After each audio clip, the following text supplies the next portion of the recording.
கிராமத்து சந்தை ஓரத்துல இருக்கும் காசியின் கறிக்கடை. கறிக்கடையில காசி ஒரு பெரிய மரக்கட்டையில கறிய வச்சு வெட்டிக்கிட்டு இருக்கான். அந்த ஒவ்வொரு வெட்டும் அவனோட காசு வெறிய அப்படியே காட்டுது. அவனுக்கு பக்கத்துல பாண்டி ஒரு ஆட்டுத்தோலை விறுவிறுன்னு உரிச்சுக்கிட்டு இருக்கான். முதலாளி, இந்த செவலாடு ரொம்ப மெலிஞ்சு போய் கிடக்கு. வெட்டுனா எலும்பும் தோலுமா தான் இருக்கும் போல. இதையே முதலாளி வாங்குனீங்க? ஊர்ல இருக்கிறவங்க பார்த்தா நாரி கறின்னு திட்டுவாங்களே. டேய் பாண்டி, வியாபாரத்துல இதெல்லாம் சகஜண்டா. கண்ணுல பாக்குறது கறியா இருக்கலாம், ஆனா நம்ம பாக்குறது காசா இருக்கணும். இந்த இறைச்சியில நல்லா தண்ணியை ஏத்து 1 மணி நேரம் ஊறட்டும். அப்புறம் பாரு, கறி உப்பி போய் நல்லா இளங்கறியாட்டம் தெரியும். 1 கிலோ வாங்குறவன் 1/2 கிலோ எலும்பையும் தண்ணியும் தான் வீட்டுக்கு தூக்கிட்டு போவான். ஆனா முதலாளி, இது பாவம் இல்லையா? பாவமாவது புண்ணியமாவது காசு தாண்டா முக்கியம். வர்ற வாடிக்கையாளரை பார்த்தா மட்டும் பல்ல காட்டி சிரிச்சு பேசு. வாங்கண்ணே, உங்களுக்காகவே நல்ல கறியா வெட்டி வச்சிருக்கேன்னு ஒரு போடு போடு. அவங்க அப்படியே மயங்கிடுவாங்க. மாரியம்மாள் ஒரு ஏழை தாய். கையில ஒரு பழைய பிளாஸ்டிக் பையையும் கசங்கி போன அந்த 100 ரூபாய் நோட்டுகளையும் கெட்டியா பிடிச்சுக்கிட்டு கடைக்கு வரா. இன்னைக்கு எப்படியாவது பிள்ளைங்களுக்கு கறி சமைச்சு போடலாம்னு அவ முகத்துல ஒரு தனி சந்தோஷம் தெரியுது. ஐயா காசி, இன்னைக்கு என் புள்ளைக்கு 5 வயசு முடியுதுங்க. வருஷத்துல ஒரு நாள் தான் கறிச்சோறு கேட்பான். அவனுக்காக ஒரு 1/2 கிலோ நல்ல கறியா, பிஞ்சு கறியா பார்த்து போடுங்கய்யா. வாங்கம்மா மாரியம்மா, உன் புள்ளைக்கு பிறந்த நாளா? ரொம்ப சந்தோஷம். இந்தா, உனக்காகவே ஒரு ஆட்டை இப்பதான் வெட்டி போட்டேன். இதோ பாரு எப்படி இருக்குன்னு.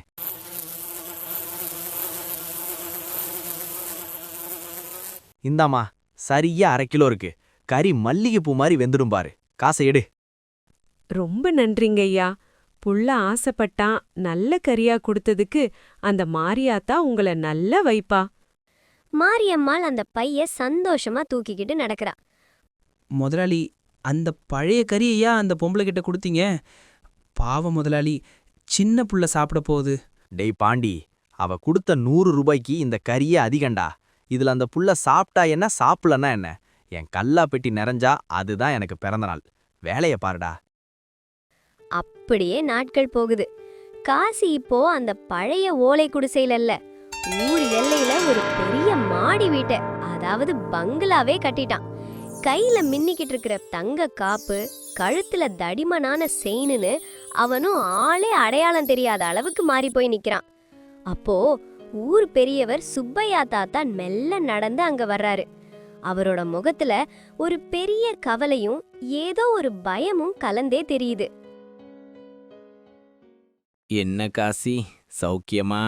கடையெல்லாம் நல்லா களை கட்டுது போல. அதை ஏன் கேக்குறீங்க பெரியவரே? காசு கொட்டுது. ஏன், உங்களுக்கு எதுவும் கறி வேணுமா? இருந்தா சொல்லுங்க, 1 கிலோவை இலவசமாவே தரேன். இப்ப நாம இருக்கிற நிலைமை அப்படி. இலவசமெல்லாம் இருக்கட்டும் காசி, ஆனா ஊருக்குள்ள ஒரு பேச்சு ஓடுது.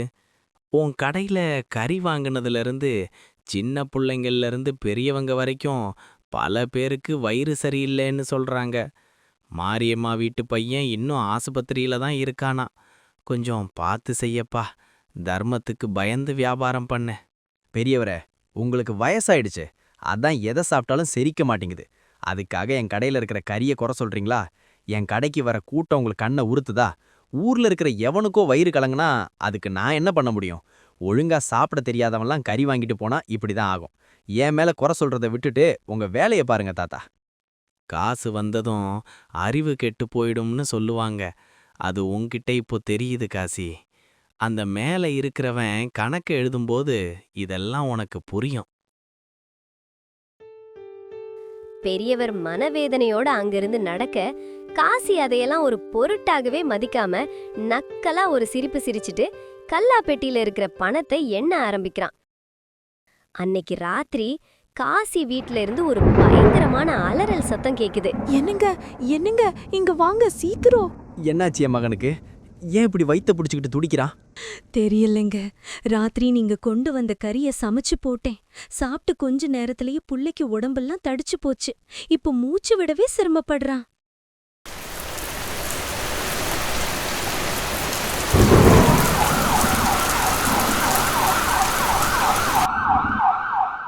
அவசர சிகிச்சை பிரிவு வாசல்ல காசி பதட்டத்துல நின்னுட்டு இருக்காரு. டாக்டர், என் புள்ளைக்கு என்னாச்சு? எப்ப வீட்டுக்கு கூட்டிட்டு போலாம்? காசி, நிலைமை ரொம்ப மோசமா இருக்கு. பையன் ஏதோ ஃபுட் பாய்சன் ஆகி உயிருக்கு போராடிட்டு இருக்கான். இறைச்சியில ஏதோ நச்சுத்தன்மை உள்ள மருந்தையோ இல்ல ஊசியையோ போட்டிருக்காங்க. இல்லனா ரொம்ப நாள் கெட்டுப்போன கறியை சாப்பிட்டிருக்கான். அதான் ரத்தம் முழுக்க விஷமாயிடுச்சு. யார் இந்த மாதிரி கறியை வித்தது? டாக்டர், அது என் கடையில இருந்த கறி தான் டாக்டர். விற்க முடியாம 2 நாளா இருந்த அந்த பழைய கறியை தான் வீணாக்க மனசு வராம என் பொண்டாட்டிக்கிட்ட கொடுத்து சமைக்க சொன்னேன். அது என் புள்ளையவே இப்படி பண்ணுன்னு நான் நினைக்கலையே டாக்டர். என்னை மன்னிச்சிடுங்கப்பா, எல்லாரும் என்னை மன்னிச்சிடுங்க. காசு மேல இருந்த ஆசையால உங்க எல்லாருக்கும் நான் விஷத்தை கொடுத்தேன். அந்த பாவம் என் புள்ளையவே பலிவாங்க பார்த்தது. இந்த அழுக்கு காசு எனக்கு வேணாம், இந்த தொழிலும் எனக்கு வேணாம். இங்க பாரு காசி, தப்பு செஞ்சது உன் கத்தியும் இல்ல, உன் தொழிலும் இல்ல. உன் மனசுல இருந்த அந்த பேராசை தான் தப்பு. இப்ப நீ திருந்துட்ட, அதுவே பெரிய விஷயம். அதுக்காக தொழிலை ஏன் விடணும்? இந்த கத்தியை வச்சு நீ இத்தனை வருஷம் பல பேருக்கு சோறு போட்டிருக்க. இப்ப அதே கத்திய நேர்மையா பிடி. நாம எதை விதைக்கிறோமோ அதைத்தான் அறுவடை செய்வோம் நண்பர்களே. தப்பு செஞ்சதுக்காக ஓடி போறதை விட அந்த இடத்திலேயே நின்னு நேர்மையா வாழ்ந்து காட்டுறது தான் உண்மையான வெற்றி. காசி இப்போ அதே கறிக்கடையை நேர்மையான முறையில நடத்திட்டு வராரு. அவர் முகத்துல இப்போ அந்த பழைய திமிர் இல்ல, ஒரு நிம்மதி தெரியுது. உழைப்புல வர காசு தான் என்னைக்குமே நம்ம வீட்ல நிம்மதியை தரும். விடியற்கால 3 மணி. ஊரே நிசப்தமா இருக்கு. ஆனா தையல் நாயகி அக்காவுக்கு மட்டும் இது உழைப்போட ஆரம்பம். அப்பா, இந்த உளுந்து ஏன் இவ்வளவு திக்கா இருக்கு? மசியவே மாட்டேங்குதே. திண்ணையில மூக்கைய நல்லா அடிச்சு போட்ட மாதிரி தூங்கிக்கிட்டு பயங்கரமா கொரட்டை விடுறான். தையல் நாயகி வேலைய பார்த்துக்கிட்டே ஒரு நிமிஷம் நிமிர்ந்து அவனை முறைச்சு பாக்குறா. இந்த மனுஷனை பாரு, ஊரே எழும்பி வேலைக்கு போற நேரத்துல குவார்ட்டர் அடிச்சிட்டு எப்படி தூங்குறாரு? விடிஞ்சா கண்ணை தேய்ச்சிக்கிட்டு தையலு ஒரு 10 ரூபாய் இருந்தா கூட டீ குடிச்சிட்டு வர்றேன்னு கேட்பாரு. அந்த காசு நேரா டீ கடைக்கு போகாது, டாஸ்மாக்கு தான் போகும்னு எனக்கு தெரியாதா? பிள்ளைங்க படிப்புக்கு ஃபீஸ் கட்ட இன்னும் 2 மாசம் தான் இருக்கு. அந்த மாரியாத்தா தான் கண்ணை திறந்து பார்க்கணும். இன்னைக்கு எப்படியாவது 100 இட்லியாவது வித்துறணும். அப்பதான் கையில காசு தங்கும். அம்மாடியோ, இந்த புகை கண்ணை என்ன பாடுபடுத்துது? விறகு வேற சரியா எரியல, லேசா ஈரமா இருக்கோ? பானையில இருந்து ஆவி புஸ்ஸுன்னு மேல கிளம்புது. தட்டுல இருந்து இட்லிகளை எடுத்து அந்த துணியில இருந்து மெதுவா பிரிக்கிறா.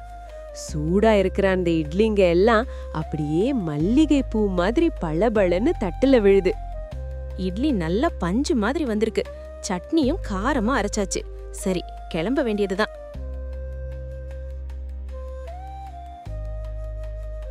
இட்லி, மல்லிகைப்பூ இட்லி, சூடா ஆவி பறக்க இட்லி வந்திருக்கு. அப்போ பார்த்து எதிர் வீட்டு ரங்கம்மா பாட்டி க்ரீச்சுன்னு சத்தம் வர கதவை திறக்கறாங்க. ஏம்மா தையலே, இன்னைக்கு என்ன இவ்ளோ சீக்கிரம்? இன்னும் பால்காரனே வரல போல. ஆமா பாட்டி, சீக்கிரம் வித்தாதான் வீட்டுக்கு தேவையானது வாங்கிட்டு போக முடியும். உங்களுக்கு ஒரு 4 இட்லி வைக்கட்டுமா? வையுமா, உன் கை இட்லிக்கும் அந்த கார சட்னிக்கும் நான் அடிமை. ஆனா உன் புருஷன்தான் உன்னை இப்படி கஷ்டப்படுத்துறான். எல்லாம் தலையெழுத்து பாட்டி. நம்ம கைய நம்பி நாம இருக்கோம், அது போதும். இந்தாங்க பாட்டி, சுட சுட சாப்பிடுங்க. நேரம் காலையில ஒரு 9 மணி இருக்கும். ஊர் மந்தையில இருக்கிற அந்த பெரிய அரச மரத்தடி அங்க நம்ம பஞ்சாயத்து வேலுவும் அவரோட ஒரு 3 நண்பர்களும் ஒன்னா உட்காந்து ஊர் உலகத்துல நடக்கிற வம்பையெல்லாம் அலசிக்கிட்டு இருக்காங்க. அப்போ பாட்டு தையல் நாயகி தலையில இட்லி பானைய வச்சுக்கிட்டு அந்த பக்கமா நடந்து வரா. என்னப்பா, இதோ வந்துட்டாள்ல நம்ம ஊர் இட்லி ராணி. அங்க இருக்கிற அவரோட நண்பங்க எல்லாம் ஒருத்தர் பார்த்துக்கிட்டு கிண்டலா சிரிக்கிறாங்க. தையல் நாயகி இது எல்லாம் காதுலயே போட்டுக்காத மாதிரி எதுவுமே நடக்காதது போல விடுவிடுன்னு வேகமா நடக்க பாக்குறா. ஏமா தையலு, நில்லுமா, என்ன இவ்வளோ அவசரம்? இங்க பாரு, உன் புருஷ மூக்கையன் நேத்து ராத்திரி என்கிட்ட ஒரு 300 ரூபாய் கடன் வாங்கினான். எதுக்குன்னு உனக்கு தெரியும் தானே? நேரா அந்த கடைக்கு போயிட்டான். அவரு கடன் வாங்கினா அவர்கிட்ட கேளுங்க வேலுவையா. நான் உழைச்சு என் பிள்ளைங்க வயித்த கழுவுறேன், என்ன எதுக்கு வழிமறிக்கிறீங்க? அது எப்படிம்மா? புருஷன் வாங்கின கடனுக்கு பொண்டாட்டி தானே பொறுப்பு. இட்லி வித்து நீ சம்பாதிக்கிற காசெல்லாம் உன் புருஷனுக்கு தான். பேசாம இன்னைக்கு வித்த காசை என்கிட்ட கொடுத்துட்டு போ. இல்லன்னா இந்த இட்லி பானையை இங்கேயே இறக்கி வச்சுட்டு வட்டியை கொடு. ஐயா வேலு, இத பாருங்க, அந்த மனுஷன் குடிக்கிறதுக்காக உங்ககிட்ட கை நீட்டினார்னா அதுக்கு நீங்க தான் பதில் சொல்லணும். தப்பு பண்றவன்னு தெரிஞ்சும் எதுக்கு காசு கொடுத்தீங்க? இட்லி விக்கிற காசு என் வேர்வையில வர்றது, இதுல என் புள்ளைங்க படிப்பு இருக்கு, இதுல கை வைக்க நீங்க யாரு? என்ன வேலு, இவ இவ்வளவு பேசுறா? ஒரு இட்லி விக்கிறவளுக்கு இவ்வளவு திமிரா? இது திமிர் இல்லைங்க, தன்மானம். இட்லி வேணும்னா காசு கொடுத்து வாங்கி சாப்பிடுங்க, இல்லையா என் வழிய விடுங்க. அடுத்த வீட்ல இட்லிக்கு காத்துட்டு இருப்பாங்க. தையல் நாயகி அங்க நிக்காம விறுவிறுன்னு வேகமா நடக்க ஆரம்பிக்கிறா. வேலு மட்டும் அவள ஒரு மாதிரி விசித்திரமான பார்வையோட கண்ணு எடுக்காம அப்படியே உத்து பாக்குறாரு. பெரிய இவ இட்லியை யாராவது வாங்குறாங்களான்னு நானும் பார்க்கறேன். உன் இட்லி வியாபாரத்தை எப்படி முடிக்கிறேன்னு பாரு. தையல் நாயகிக்கு தன்மானம் அதிகம். யார்கிட்டயும் கையேந்தி நிக்க அவளுக்கு பிடிக்காது. ஆனா ஒரு பொம்பளை தனியா முன்னேற நினைச்சா இந்த உலகம் சும்மா இருக்காதுங்கிறதுக்கு வேலு ஒரு உதாரணம். தையல் நாயகியோட வளர்ச்சியை தடுக்க வேலு ஒரு மோசமான திட்டத்தை போடுறாரு. தையல் நாயகி அடுத்த தெருவுக்கு போற அந்த சமயம் பார்த்து வேலு அங்க இருக்கிற பொம்பளைங்க கிட்ட ஏதோ ஒரு ரகசியத்தை குசு குசுன்னு பேசிட்டு இருக்காரு. அப்போ கரெக்டா தையல் நாயகி தலையில இட்லி பானையோட அந்த தெருவுக்குள்ள நுழையிறா. என்னக்கா, இட்லி வேணுமா? இன்னைக்கு சட்னி செம்ம ருசியா வந்திருக்கு. நிறுத்து தையலு, உன் இட்லியும் வேணாம் ஒன்னும் வேணாம். நேத்து உன் இட்லிய வாங்கிட்டு போனல, என் பையனுக்கு விடிய விடிய வயித்து போக்கு. இப்பதான் ஆஸ்பத்திரிக்கு கூட்டிட்டு போயிருக்காங்க. என்னக்கா சொல்றீங்க? நான் விடிய காலை 3 மணிக்கு எழுந்திருச்சு ஆட்டின மாவுக்கா. நான் என்னைக்குமே பழச கலக்க மாட்டேனே. என்னமா சொல்றாங்கப்பா? மாவு புளிச்சு போனா என்னத்தையாவது கலந்து புதுசு மாதிரி மாத்திடுவாங்களாம். காசுக்காக இப்படி பாவம் பண்ணலாமா தையலு? ஐயா வேலு, நீங்க தான் ஏதோ தப்பா சொல்றீங்க. சாமி மேல சத்தியமா சொல்றேன், நான் கஷ்டப்படுறவன் தான், ஆனா துரோகம் பண்றவ இல்ல. இல்லம்மா, ஊர் முழுக்க இதான் பேச்சா இருக்கு. எங்களுக்கு பயமா இருக்கு. நீ கிளம்பு. ஊரே கதவை சாத்த பானை நிறைய இட்லியோட தையல் நாயகி திகச்சு நிக்கிறா. யாரோ கிளப்பி விட்ட ஒரு பொய் வெதந்தி ஒரு உழைப்பாளியோட அடுப்பையே அணைச்சிடுச்சு.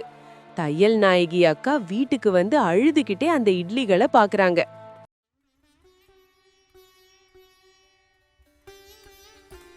மதியம் ஒரு 2 மணி இருக்கும்.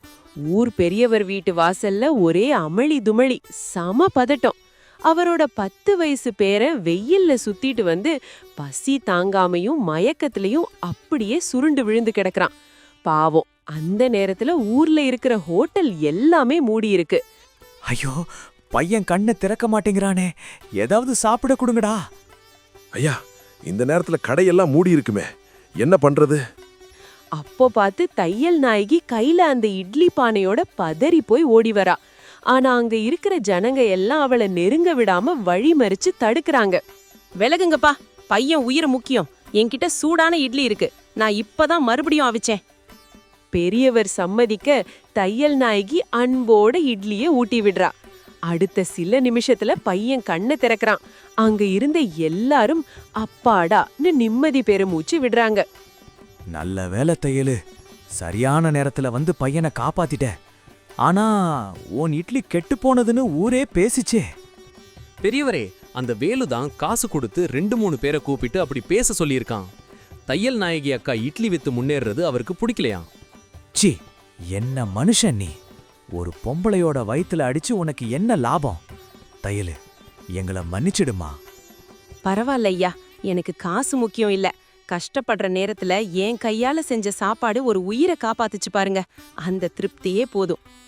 பார்த்தீர்களா நண்பர்களே, காலமும் கடவுளும் உழைக்கிறவங்களை என்னைக்குமே கைவிட மாட்டாங்க. இன்னைக்கு தையல் நாயகி அக்கா அந்த ஊர்லயே ஒரு பெரிய டிஃபென்ஸ் சென்டர் வச்சிருக்காங்க. நேர்மையான உழைப்புக்கு என்னைக்குமே ஒரு மதிப்பு உண்டுங்கிறதுக்கு தையல் நாயகி அக்கா ஒரு சிறந்த உதாரணம். ஹாய் ஃப்ரெண்ட்ஸ், இதோ இதா நம்ம ஐயாசாமி ஓலைக்கூரை ஹோட்டல். வாசல்ல போர்டுல காகம் கறியை தவிர எல்லாம் கிடைக்கும்னு எழுதி இருக்கிறத பார்த்தாலே தெரியுது இவங்க நிர்வாகம் எவ்வளவு ஸ்ட்ராங்னு. உள்ள நம்ம ஓனர் ஐயாசாமி கல்லாப்பெட்டியில ரொம்ப பிஸியா ஓட்டிட்டு இருக்காரு. பழனி, டேய் சர்வர் பழனி, எங்கடா போயிட்ட? ஹோட்டல்ல கஸ்டமர் வர்ற நேரத்துல எங்க போய் ஒளிஞ்சிருக்க? வந்துட்டேன் முதலாளி. இந்த மெனு கார்டை இங்கிலீஷ்ல டிரான்ஸ்லேட் பண்ணிட்டு இருந்தேன். இன்னைக்கு சிட்டி பசங்க வராங்களாம்ல, நம்ம ஹோட்டல் கெத்த காட்ட வேணாமா? ஆமா, நீ பெரிய லண்டன் ரிட்டன். என்னதான் எழுதியிருக்க காட்டு. இந்தாங்க பாருங்க. ஆட்டுக்காலுக்கு கோட் லெக், கோழிக்கு சிக்கன், அப்புறம் அந்த தலைக்கறிக்கு பிரெயின் வித்தவுட் சிபியூன்னு போட்டிருக்கேன். அதனடா பிரெயின் வித்தவுட் சிபியூ? அதான் முதலாளி, மூளை இருக்கு ஆனா வேலை செய்யாது. அப்புறம் அந்த குடல் கறிக்கு இங்கிலீஷ்ல என்னன்னு தெரியல, அதான் இன்டீரியர் டெக்கரேஷன் எழுதிட்டேன். அட பாவி, குடல் கறி என்னடா வீட்டுக்கு அடிக்கிற பெயிண்டா? இன்டீரியர் டெக்கரேஷன் எழுதி வச்சிருக்க.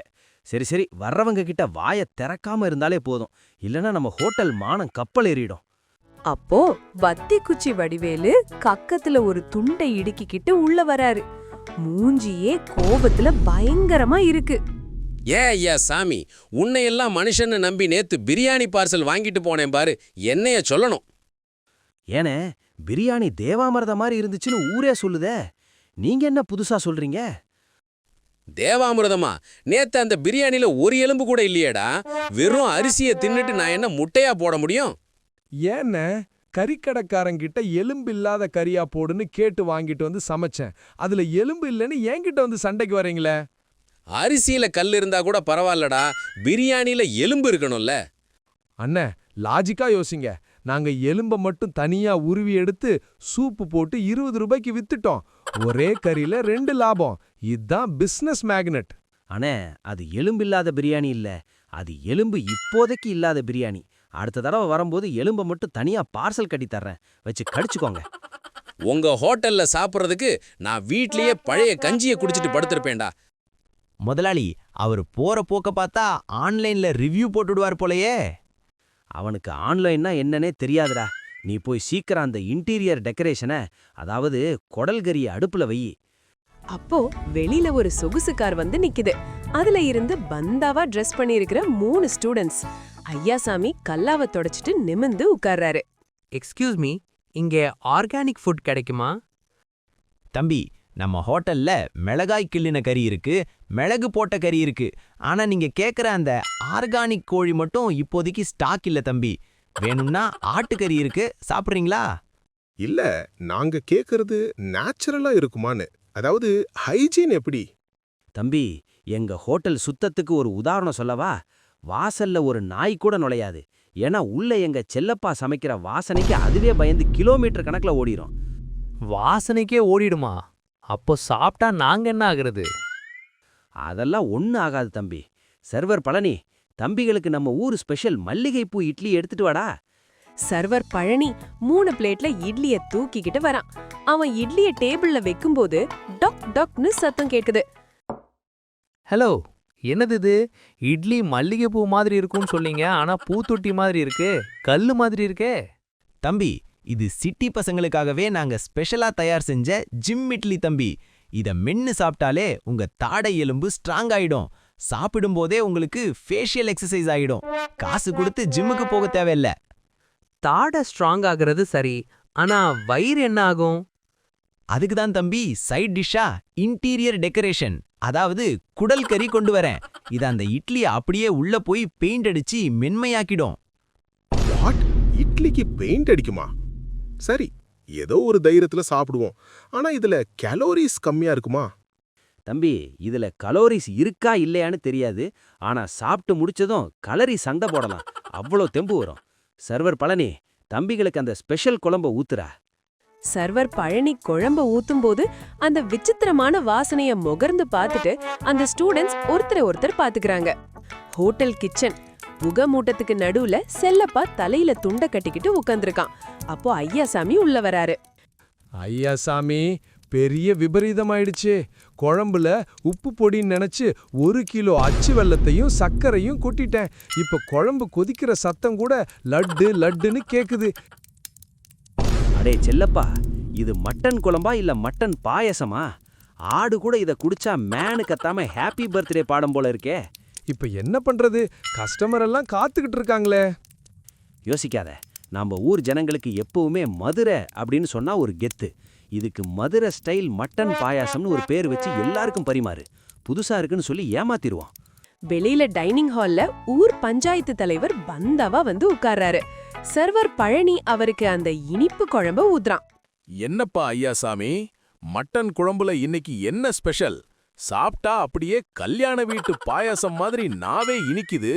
இதுல கொஞ்சம் முந்திரி பருப்பு மட்டும்தான் காணோம். தலைவரே, இதுதான் எங்க ஹோட்டலோட புது கண்டுபிடிப்பு, மட்டன் பாயாசம். சிட்டில எல்லாம் இதுதான் ட்ரெண்டு.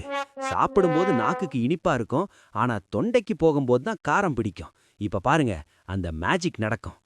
என்னப்பா சொல்ற? எனக்கு இன்னும் காரமே வரலையே. சர்வர் பழனி, அந்த ஆபரேஷன் காரத்தை ஆரம்பி. சர்வர் பழனி திடீர்னு ஒரு தட்டுல நிறைய பச்சை மிளகாய தூக்கிக்கிட்டு ஓடி வரான். தலைவர் வாயை திறக்கும்போது ஒரு பெரிய மிளகாய அவர் வாய்க்குள்ள லாவகமா திணிச்சிட்டு ஒரு சொம்பு தண்ணியையும் அப்படியே அவர் வாயிலேயே ஊத்துறான். ஐயோ, காரம் கொல்றானே, எரியுதே. பாத்தீங்களா தலைவரே, அந்த டயட் மட்டன் வேலை செய்ய ஆரம்பிச்சிருச்சு. முதல்ல இனிப்பு, அப்புறம் காரம். இதுதான் மதுரை ஸ்பெஷல் டெக்னிக். டேய், இதுக்கு பேரு டயட் இல்லடா, இது டைரக்ட் யமன் கிட்ட அனுப்புற பிளான்டா. சாப்பிட்டு முடிச்ச ஸ்டூடெண்ட்ஸ், ஊர் ஜனங்கன்னு எல்லாரும் ஐயாசாமிய சுத்தி நிக்கிறாங்க. ஐயாசாமி ஒரு நீளமான பேப்பர்ல பில் எழுதிக்கிட்டு இருக்காரு. சரி அங்கிள், சாப்பிட்டது போதும். பில் எவ்வளவு ஆச்சுன்னு சொல்லுங்க, நாங்க கிளம்பணும். இந்தாங்க தம்பி, இட்லிக்கு 20, கறிக்கு 200. அப்புறம் எங்க சர்வர் பழனி நடுவுல வந்து ஜிமிமி இட்லின்னு ஒரு மொக்க ஜோக்கு போட்டான்ல, அதுக்கு ஒரு 50 ரூபாய் பொழுதுபோக்கு வரி. ஆக மொத்தம் 270 ரூபாய் மட்டும் கொடுங்க. என்னது? ஜோக் சொன்னதுக்கு 50 ரூபாயா? அது சிரிப்பே வரலையா அங்கிள்? தம்பி, ஜோக் சிரிப்பு வர்றதுக்கு இல்ல, நான் வாயை திறந்து பேசினாலே அதுக்கு தனி வாய்ஸ் சார்ஜ் உண்டு. அப்போ பஞ்சாயத்து தலைவர் பில்ல பிடுங்கி பார்த்துட்டு அலறாரு. ஏன் ஐயாசாமி, மட்டன் பாயாசம் கொடுத்ததுக்கே உன்னை உதைக்கணும். இதுல நேச்சுரல் ஏர் கண்டிஷனர் பீஸ்னு ஒரு 100 ரூபாய் போட்டிருக்கியே, அது என்னது? அண்ணே, நீங்க ஹோட்டலுக்குள்ள உட்காரும்போது வெளியே இருந்து ஒரு காத்து வந்துச்சுல்ல, அது அந்த ஜன்னல் வழியா வர்றதுக்கு நாங்க தான் ஓட்டைய போட்டு வச்சிருக்கோம். அதான் ஏசி ஃபீஸு. அப்போ இந்த கார் பார்க்கிங் பீஸு? நாங்க ரோட்டு வாரத்துல இருந்த வேப்ப மரத்தடியில தானே கார் நிப்பாட்டணும், அதுக்கு ஏன் 100 ரூபாய்? அண்ணே, அந்த மரத்துக்கு நாங்க தான் டெய்லி தண்ணி ஊத்தி வளர்க்குறோம். அந்த மரத்தோட நிழல் எங்களோடது. வெயில்ல நிப்பாட்டினா ஃப்ரீ, நிழல்ல நிப்பாட்டினா பீஸ் கட்டணும். இதுதான் நேச்சுரல் பார்க்கிங். சண்டை முத்தி போச்சு. ஸ்டூடெண்ட்ஸ், வடிவேலு, பஞ்சாயத்து தலைவர்னு எல்லாரும் சேர்ந்து ஐயாசாமிய அடிக்க பாயறாங்க. நிப்பாட்டுங்க. இவ்வளவு சண்டைக்கு அப்புறம் ஒரு சமாதானம் வேணாமா? நீங்க கொடுத்த காசுக்கு மேல எங்க ஹோட்டலோட ஸ்பெஷல் சிவப்பு மிளகாய் சர்பத் எல்லாருக்கும் ஓசியா தர்றேன். குடிச்சிட்டு மனச ஆத்திக்கோங்க. ஐயாசாமி ஒரு பெரிய ஜாடியில இருந்து ஊதாவும் சிவப்பும் கலந்தா மாதிரி ஒரு தண்ணிய எல்லாருக்கும் கொடுக்கறாரு. எல்லாரும் ஒரு மடக்கு குடிக்கிறாங்க. என்னப்பா, ஜூஸ் அப்படியே உள்ள போய் நெருப்பு வைக்குது. அண்ணே, குழம்புல சக்கரை போட்டதுனால காரம் இல்லாம போச்சுல்ல, அந்த 2 கிலோ மிளகாத்தூளை வீணாக்காம தண்ணியில கலந்து காக்டெயில் பண்ணிட்டாரு நம்ம முதலாளி. எப்படியும் வெளியே போனா எங்களை அடிக்க போறீங்க. அதுக்கு பதில் இத குடிச்சிட்டு இங்கேயே மயங்கி விழுந்தா நாங்க மெதுவா கடையை மூடிட்டு ஓடிடுவோம்ல. அடுத்த நிமிஷம் குடிச்ச எல்லாரும் ஐயோ எரியுதேன்னு அலறிக்கிட்டு சினிமால வர்ற மாதிரி ஒவ்வொருத்தரா அப்படியே மயங்கி விழறாங்க. ஐயாசாமியும் சர்வர் பழனியும் ஒருத்தர் ஹைஃபை பண்ணிக்கிட்டு மெதுவா ஹோட்டல் ஷட்டரை இழுத்து மூடுறாங்க. இந்த மாதிரி அதிரடி கதைகளுக்கு நம்ம சேனலை சப்ஸ்கிரைப் பண்ணிடுங்க. கடலூர் பக்கத்துல இருக்கிற ஒரு சின்ன கிராமம். அங்கே மீனாட்சி அக்கா விக்கிற மீன் குழம்புக்கு அந்த மாவட்டமே அடிமை. மீனாட்சி அக்காவோட மீன் குழம்புல அப்படி என்னதான் கலக்குறாங்க? வாங்க விறுவிறுப்பா பாப்போம். மீனாட்சி அக்கா ஒரு பெரிய மண் சட்டியில குழம்ப கரண்டியால கிண்டிக்கிட்டு இருக்கா. கடைக்குள்ள வெளிச்சம் கம்மியா இருக்கு. அடுப்பு தீயோட வெளிச்சத்துல அவ முகம் அப்படியே செக்க சவேர்னு தெரியுது. அப்போ ஊர் இளைஞன் செல்வம் மெல்ல முன்னாடி வர்றான். அக்கா, என்னக்கா கூட்டம் இன்னைக்கு இவ்ளோ அதிகமா இருக்கு? உங்க கடை மீன் குழம்பு வாசனை ஊரே தூக்குமே. ஆனா இன்னைக்கு என்னமோ வாசனை ஒரு மாதிரி விசித்திரமா இருக்கே. மசாலா வாசனைக்கு பதிலா ஏதோ ஈர மண்ணு வாசனை மாதிரி வருது. ருசிக்கு வாசனை முக்கியமில்ல செல்வம், போதை முக்கியம். இன்னைக்கு குழம்புல இருக்கிற காரம் உன்னோட எல்லா கவலையையும் எரிச்சிடும். பார்சல் வேணுமா இல்லை இங்கேயே சாப்பிட்றியா? அம்மாடி, என்னக்கா இது? குழம்பு இந்த ரத்த சிவப்பா இருக்கு. இது மிளகாய் தூள் கலர் மாதிரி இல்லையே. என்ன மீன்கா இன்னைக்கு?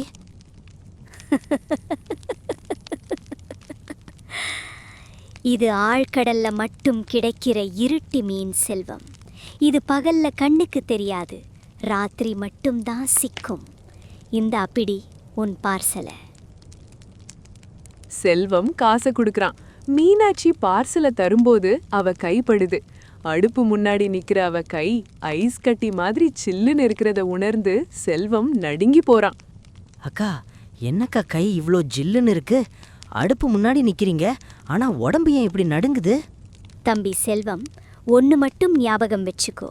இந்த குழம்ப வீட்டுக்கு போனதும் சூடு பண்ணாம அப்படியே சாப்பிடணும். சாப்பிட்ட உடனே கண்ணை மூடி படுத்திடணும். உனக்கு ஏதாவது பிரச்சனை இருந்தாலோ இல்லை யாரு மேலேயாவது கோபம் இருந்தாலோ அதை நினைக்கவே கூடாது. மேரி நினைச்சா உன் ஞாபகம் முன்னையே கைவிட்டுடும். புரிஞ்சதா? ஏன்க்கா அப்படி சொல்றீங்க? குழம்பு சாப்பிட்டா தூக்கம் வரும்னு கேள்விப்பட்டிருக்கேன். ஆனா நீங்க என்னமோ பயமுறுத்துறீங்க. பயமில்ல தம்பி, பாதுகாப்பு. போயிட்டு வா. நாளைக்கு இதே நேரத்துக்கு வந்து ஞாபகம் இருந்தா சொல்லு. நல்லா இருட்டு கட்டின நேரத்துல செல்வம் கையில அந்த மீன் குழம்பு பார்சலோட மந்தைக்கு வர்றான். அங்கே மாயாண்டி தாத்தா ஒரு பழைய வெற்றிலை பெட்டிய வச்சுக்கிட்டு ரொம்ப தீவிரமா யாருக்கோ ஏதோ சொல்லிக்கிட்டு இருக்காரு. என்ன செல்வம், நீயும் அந்த மாயப்பொறியில விழுந்துட்டியா? அந்த மீனாட்சி வச்ச மீன் குழம்ப வாங்கிட்டு வர்றியே, இது குழம்பு இல்லப்பா, இது ஒரு மெதுவான விஷம். என்ன தாத்தா சொல்றீங்க? ஊரே ருசிச்சு சாப்பிடுதே. அந்த அக்கா மேல உங்களுக்கு என்ன கோபம்? கோபம் இல்லடா, பயம். இந்த 10 வருஷத்துக்கு முன்னாடி ஒரு பெரிய புயல் அடிச்சப்ப அந்த பாழடைஞ்ச கரையோர பாதையிலிருந்து தான் அவ இந்த ஊருக்குள்ள வந்தா. அவ வந்த நேரம் என்னவோ, அன்னையிலிருந்து இந்த ஊர்ல இருக்கிற பெரியவங்களுக்கு மறதி நோய் வர ஆரம்பிச்சிடுச்சு. நேத்து முனியாண்டி தாத்தா அவரோட 3 ஏக்கர் நிலத்தை பதிவு பண்ண போனப்போ அவர் பேரை சொல்ல கூட தெரியாம முழிச்சிட்டு வந்துட்டாரு. இதுக்கெல்லாம் காரணம் அந்த மீனாட்சி போடுற மர்ம பொடிதான்.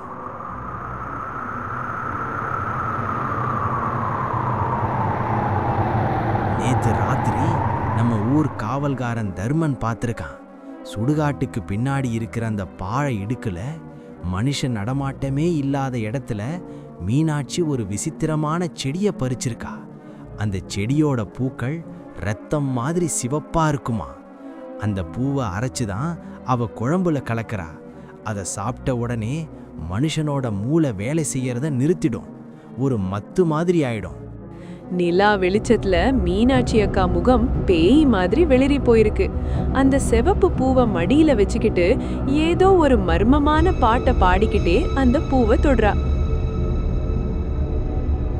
தாத்தா, நீங்க சொல்றது உண்மையா இருந்தா இது பெரிய சதி இல்லையா? எதுக்காக அவ எங்க ஊர் ஜனங்களோட ஞாபக சக்தியை திருடுறா? அந்த ரகசியம் அவளுக்கு தான் தெரியும் செல்வம். ஆனா ஒண்ணு மட்டும் புரியுது. அந்த செடியை பறிக்கும்போது அவளோட முகத்துல ஒரு பெரிய சோகம் தெரிஞ்சதான். அவ யாரையோ மறக்க துடிக்கிறா. அதனால ஊரையே மறக்க வச்சுக்கிட்டு இருக்காளான்னு தெரியல. ஊர் ஜனங்கள் எல்லாம் கையில உருட்டுக்கட்டையும் டார்ச் லைட்டுமா மீனாட்சி அக்காவோட கடைய அப்படியே வளைச்சிட்டாங்க. செல்வம் முன்னாடி நின்னுக்கிட்டு வெளியில வாடின்னு பயங்கரமா கத்துறான்.